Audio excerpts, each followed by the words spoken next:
வணக்கம். இது people English series. இன்னைக்கு நம்ம பார்க்க போறது ரொம்ப சிம்பிளான ஒரு ஃப்ரேஸ், பட் ரொம்ப காமன் ஸ்போக்கன்ல. இந்த ஃப்ரேஸை நாம ஆக்சுவலா இன்னைக்கு 3 சென்டென்ஸ் ஸ்ட்ரக்சர்ஸோட பார்க்க போறோம். 3 டிஃப்ரெண்ட் ஸ்டைல்ஸ்ல பார்க்க போறோம். நினைக்கிறது அப்படின்னாலே நமக்கு திங்க் தான் ஞாபகத்துக்கு வரும் இல்லையா? ஆனா இங்கிலீஷ்ல பார்த்தீங்களானா நம்ம சொல்ற ஒவ்வொரு டோனுக்கும் வேற வேற ஃப்ரேஸ் இருக்கு. எனக்கு அது திடீர்னு தோணுனுச்சு அப்படின்னு சொல்லுவோம். அக்கர் டு அப்படின்னு நம்ம பார்த்துருப்போம் ஏற்கனவே. அதே மாதிரி இதை நான் செய்யணும்னு ரொம்ப நாளாக நினச்சிட்டு இருந்தேன். ஹாவ் பீன் மீனிங் டு அப்படின்னு பார்த்தோம். இன்னைக்கு நம்ம பார்க்க போகிறது இப்படி பேசாமல் இப்படி செஞ்சிடலாமான்னு கூட நினச்சேன், பேசாமல் இன்னைக்கு லீவ் போடலாமான்னு கூட நினச்சேன் அப்படி சொல்லுவோம்.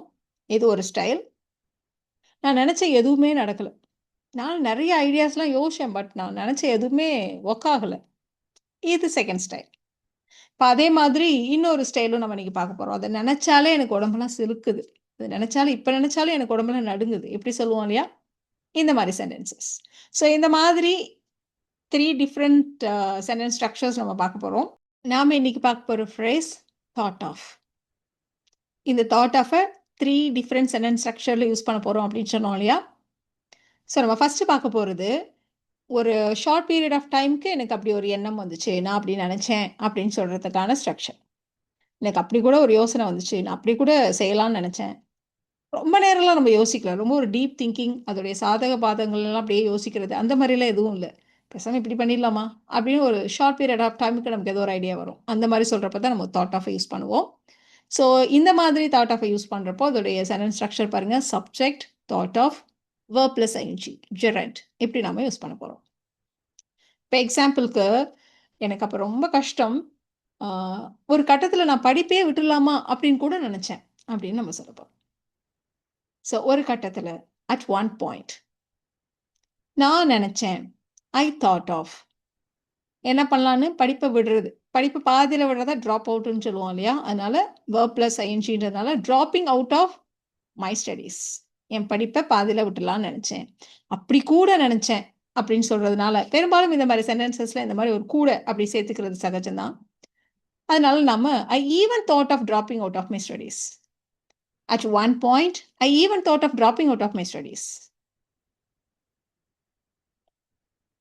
இதே மாதிரி தான் இன்னொரு எக்ஸாம்பிள் கூட பார்க்க போகிறோம்.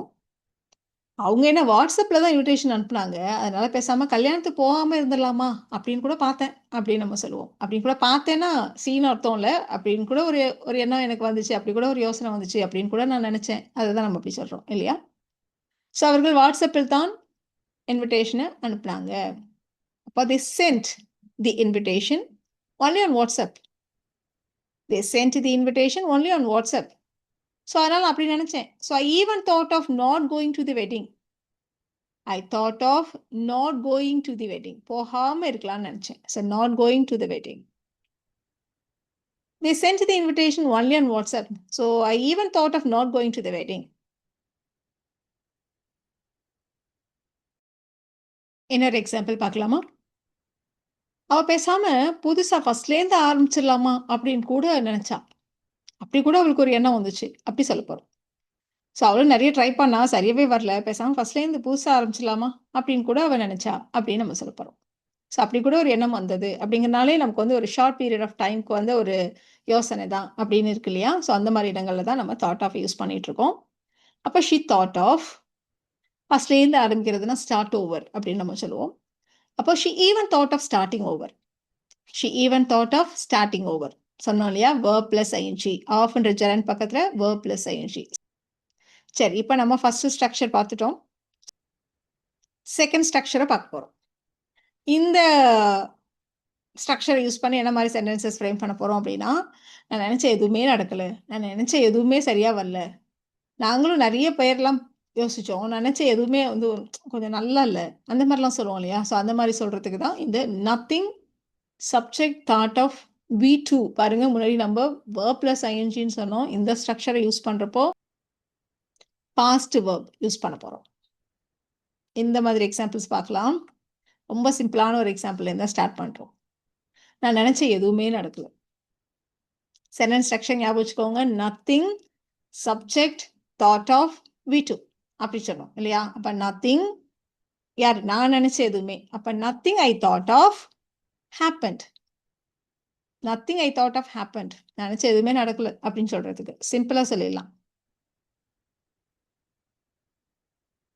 நானும் இப்படி பண்ணலாமா, அப்படி பண்ணலாமான்னு நிறைய யோசிச்சேன். எல்லாத்தையும் ட்ரையும் பண்ணேன். ஆனா நான் யோசிச்ச எதுவுமே, நினைச்ச எதுவுமே உண்மையில பலனளிக்கவில்லை. எதுவும் வேலை செய்யல அப்படின்னு சொல்லப் போறேன். எதுவும் ஒர்க் ஆகல அப்படின்னு சொல்லப் போறோம். நான் எல்லாத்தையும் ட்ரை பண்ணேன். I tried everything. But nothing, subject நான் தான். I thought of. Nothing I thought of worked. உண்மையில் பலனளிக்கவில்லைன்னு இருக்கிறதுனால ஒரு ஆக்சுவலியை சேர்த்துக்கலாம். So nothing I thought of actually worked. I tried everything. But nothing I thought of actually worked. எதுவுமே உண்மையில பலன் அளிக்கல. நான் என்னோட யோசனைகள் எதுவும் கரெக்டா வரல அப்படி சொல்றோம். இன்னொரு எக்ஸாம்பிள் கூட எடுத்துக்கலாம்.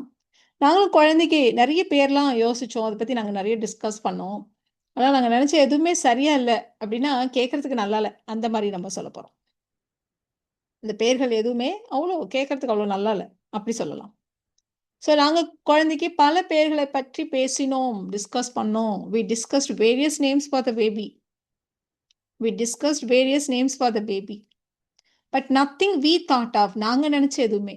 So nothing we thought of sounded right. கரெக்டா இல்லை. எதுவுமே கேட்கறதுக்கு அவ்வளோ நல்லா இல்லை. சவுண்டட். அதனால தான் சவுண்ட். சவுண்டுன்றது ஒரு வேர்பு தான். ஸோ அது பாஸ்ட் டென்ஸ்ல சவுண்டட் ரைட் அப்படின்னு நம்ம சொல்லியிருக்கோம். We discussed various names for the baby, but nothing we thought of sounded right. கொஞ்சம் சேஞ்ச் பண்ணி இன்னொன்னு சொல்லலாம். அவளுக்கு கிஃப்ட் வாங்கணும்னு நினைச்சேன். ஆனா நானே நிறைய கிஃப்ட்லாம் யோசிச்சேன். பட் நான் நினைச்ச எதுவுமே அந்த அளவுக்கு அப்படி ஒரு சிறப்பானதா அவளுக்கு கொடுக்கலாம், நல்லா கொடுக்கணும்னு நினைச்சேன். பட் எதுவுமே அது அவ்வளோ நல்லதா எனக்கு எதுவுமே தோணல அப்படின்னு சொல்லப் போறோம். ஸோ அவளுக்கு ஒரு கிஃப்ட் வாங்க நினைச்சேன். I wanted to buy her a gift. நினைச்சேன்னா இந்த இடத்துல நம்ம வந்து ஆசைப்பட்டேன் அப்படி சொல்றோம். I wanted to buy her a gift. நான் நினைச்ச எதுவுமே நத்திங் ஐ தாட் ஆஃப். தோன்றவில்லை. தோன்றதுன்னா சீம் இல்லையா? அதனால சீம்டு. அவ்வளோ சிறப்பானதா. அதனால குட் இனஃப். அவளுக்கு கொடுக்கக்கூடிய அளவுக்கு நல்லதா. அதனால தான் குட் இனஃப் அப்படி வச்சு சொல்றோம். I wanted to buy her a gift. But nothing I thought of seemed good enough. So ரொம்ப இன்ட்ரெஸ்டிங்காக இருந்தது இல்லையா இந்த ஸ்ட்ரக்சர்? இப்போ அடுத்து நம்ம தேர்ட் ஒன் பார்க்க போகிறோம். அதை நினைச்சாலே எனக்கு கோமா வருது. அதை நினைச்சாலே எனக்கு இப்போ நினைச்சாலும் சிரிப்பா இருக்கு. அதை நினைச்சாலே எனக்கு உடம்பெல்லாம் சிலுக்குது. இப்படியெல்லாம் நம்ம சொல்லுவோம் இல்லையா? ஸோ இந்த மாதிரி சொல்றதுக்கு நம்ம அட் த தாட் ஆஃப் அப்படின்னு வச்சு சொல்ல போறோம். அஃப்கோர்ஸ் இந்த இடத்துலையும் தாட் ஆஃப் ஆஃப் பக்கத்துல ஜெரண்ட் தான். ஸோ இதை எப்படி ஃப்ரேம் பண்றதுன்னு பார்க்கலாம். ஸோ இதுதான் அந்த சென்டென்ஸ் ஸ்ட்ரக்சர். Subject, verb. என்ன மாதிரி வேர்ப் அப்படின்னா நம்மளோட எமோஷனை குறிக்கக்கூடிய வேர்ப். அதை நினைச்சாலே சிரிப்பு வருது, பயம் வருது, உடம்பு நடுங்குது, சிலுக்குது, இப்படித்தானே சொல்றோம். ஸோ அந்த மாதிரியான verbs. At the thought of இதை செய்யக்கூடியது அப்படின்றப்ப வேர்ப் பிளஸ் ஐஎன்ஜி. அஃப்கோர்ஸ் அது வந்து வேர்ப் பிளஸ் ஐஎன்ஜினாலே ஜெரண்ட் நவுன். ஸோ இப்படிதான் நம்ம ஃப்ரேம் பண்ண போறோம். அதை நினைச்சாலே இப்ப கூட எனக்கு உடம்பெல்லாம் நடுங்குது அப்படி சொல்ல போறோம். ஸோ எனக்கு உடல் நடுங்குகிறது இப்படிதான் நம்ம ஸ்டார்ட் பண்ண போறோம். ஸோ ஐ ட்ரெம்பிள் இல்லைன்னா ஐ ஷடர் எப்படி வேணா சொல்லலாம். இப்ப கூட அப்படின்னு சொல்றதுனால ஒரு ஈவன் நவ நம்ம சேர்த்துக்கிறோம். I tremble even now. I shudder even now at the thought of. எதன்னு நம்ம சொல்லல, அதனால it. I shudder even now at the thought of it. I tremble even now at the thought of it. Even now வேண்டானா still இன்னுமே நல்லா இருக்கும். I still tremble at the thought of it அப்படின்னு நம்ம சொல்லலாம். அதை சாப்பிடணும்னு நினைச்சாலே அவனுக்கு குமட்டல் எடுத்துச்சு. அந்த ஃபுட்டை பார்த்தாலே நல்லா இல்லை. அதை சாப்பிடணும்னு நினைச்சாலே அவனுக்கு குமட்டல் எடுத்தது அப்படின்னு நம்ம சொல்ல போறோம். ஸோ குமட்டல் எடுக்கிறதுக்குலாம் நம்ம ஐ ஃபீல் சிக் அப்படின்னு சொன்னாலே போதும். இப்போ அவனுக்கு குமட்டல் எடுத்தது பாஸ்ட்ல சொல்றதுனால ஹி ஃபெல்ட் சிக் அப்படின்னு சொல்லிட்டோம். At the thought of verb பாருங்க, சாப்பிடணும்னு நினைச்சா, அதனால eating it. He felt sick at the thought of eating it. He felt sick at the thought of eating it. இன்னொன்னு கூட பார்க்கலாம். நாளைக்கு ஊருக்கு போறோம் அப்படின்னு நினைச்சாலே எனக்கு சந்தோஷம் தாங்க முடியல அப்படின்னு நம்ம சொல்ல போறோம். ஸோ எனக்கு ஒரு எமோஷன் தாங்க முடியலன்னு சொல்றப்போ ஐ கேன்ட் கண்டெயின் அப்படின்னு நம்ம சொல்லுவோம். அப்படி வச்சு சொல்லலாம். அப்போ I can contain my happiness, my Joy எப்படி வேணா சொல்லலாம். ஐ கேன்ட் கண்டெயின் மை ஹாப்பினஸ். அடுத்த தாட் ஆஃப், அந்த நினைப்பிலேயே அப்படின்னு சொல்றதுனால அடுத்த தாட் ஆஃப். ஊருக்கு போறோம், கோயிங் ஹோம் டுமாரோ. இந்த இடத்துல ஊருன்னா நம்ம வீட்டுக்கு போறதுதான்னு சொல்றோம் இல்லையா? I can't contain my happiness at the thought of going home tomorrow. I can't contain my happiness at the thought of going home tomorrow.